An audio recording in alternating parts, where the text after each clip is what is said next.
growing up, me and my sister would always go with my dad out to his extended family's old homestead out in Yorkton, Saskatchewan. It was where my great grandma and great grandpa Anderson had settled. When we were little, there was this big old house that was on the property. It had this big veranda that was south facing, and on it there was this vine called Virginia creeper that had grown up all around the sides of the veranda. And it was incredible, especially as a kid. I just have these memories of that being a place where it was nice and cool. There'd be shade. It looked really awesome and it was great. And sadly, in 2007, the house burned down. And as you can imagine, of course, all the Virginia creeper that was on it had burned and was gone as well. Now, fast forward about 10 years, and we decided that we wanted to build a little pergola out in the space where the veranda had been. As we were out there, there's still a few big bushes that were close by, and we needed to prune those back a little bit so that we had room to put in the posts. And as we were doing that, we looked at the one bush, and it was really bizarre actually. It looked like there were leaves that were growing out from its trunk. And so we stopped, and my cousin and my dad were there, and I remember my dad suddenly reaching in and he pulled. And what did he pull but the Virginia creeper? It had somehow survived and had started growing up around the trunk. Now, you could start to have a conversation about the cool resiliency that a vine can have, and that's very much shown in that. But what I want us to think about right now is this. We all are going to grow around something. Just like a vine will grow around something and needs to have some sort of structure, so too do we need to have some sort of structure in our lives. With many of our normal support structures gone, our rhythms of growth disrupted from what they typically would be, my question for us right now is to stop and think, what do you find yourself growing around right now?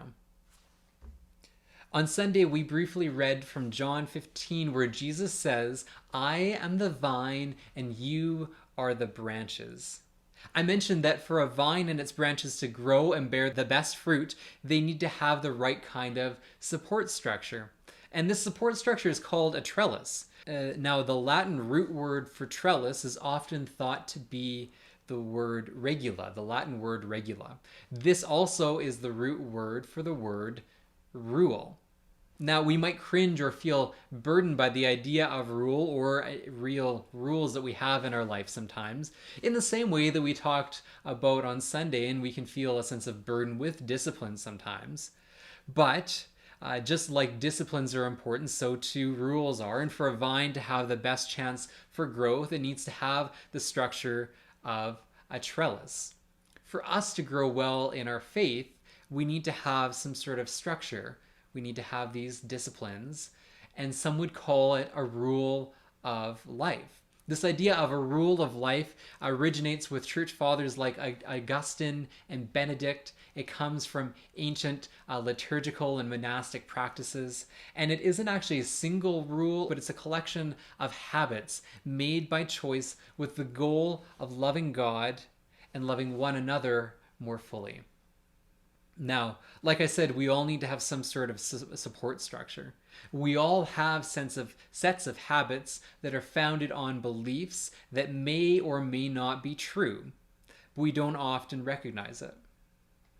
As we go through this month, we'll be looking at some key values that Jesus lived by, as we talked about on Sunday, and we'll recognize that these disciplines, this rule of life, is built around these values, and that Jesus calls us to live by them just in the way that he did himself.